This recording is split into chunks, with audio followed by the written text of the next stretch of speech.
তেরা চোখে তাকানো, ভেজ আইটেম। এ যে ভেজ নয়, যেমন টেস্ট তেমন এতে পুষ্টি। কতকটা সোয়াবিন 2 ঘন্টা জলে ভিজিয়ে কয়েকবার জল পাল্টে একদম শুকনো করে তুলে নিয়েছি। মিক্সিং জারে দিয়ে ঠিক 1 পাক ঘুরিয়ে এটাকে বাটিতে নিয়েছি। পরিমাণ মতন হলুদ, নুন, 1 মুঠো ধনেপাতা দিয়েছি। এর সঙ্গে আরও কিছু মিশাবো। বুঝতে পারছো তোমাদের ওই কাটা খোঁচা মাছ মাংসের থেকে এর মধ্যে কত পুষ্টি আছে। পনির দেখো 1 ভাগ দিলাম, ভালো করে মিশিয়ে নি। যদি মনে হয় তখন আর 1 ভাগ দিয়ে দেবো। ঠিক তাই, আর 1 ভাগও এখানে খুব ভালো করে মিশে যাবে। আর 2 খানা পাউরুটির পিস আগেই রেডি করে রেখেছি।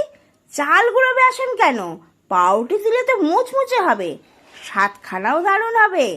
এইবার সব জিনিসটা ভালো করে মাখিয়ে নেব। তবে তো বাইন্ডিং দিতে হবে।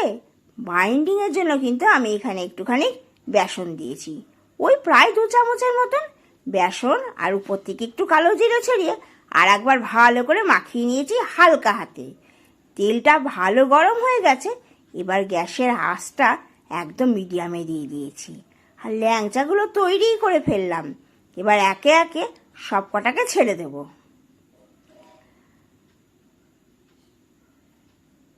এক পিঠ একটু করে যেই লাল লাল হয়ে আসবে, ঠিক সেই সময় উল্টে দেব। তাহলে আর 1 পিঠ ভাজা হয়ে যাবে। আর 2 পিঠ ভাজা হয়ে গেলে এগুলোকে তুলে নেব। পুরো মাখাটা থেকে 3 ব্যাচে আমার সমস্ত এরকম ল্যাংচাগুলো ভাজা হয়ে গেছে। ল্যাংচা ভাজা হলেই খাওয়া শুরু হয়ে যাবে, এটুকু কিন্তু জেনে রাখো। তাই ল্যাংচাকে আবার বাঁচিয়ে রেখো। এটা দিয়ে তো করবো আজকে নিরামিষ একটা ঝাল, যেটা দিয়ে ভাত খেতে তো দারুণ লাগে।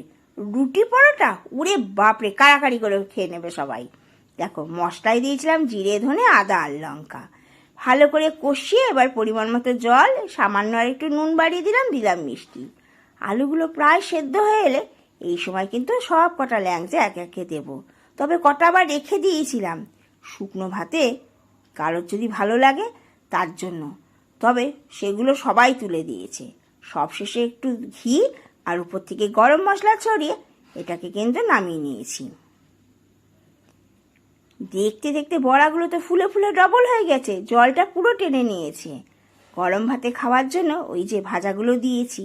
আজ তবে আসি, বা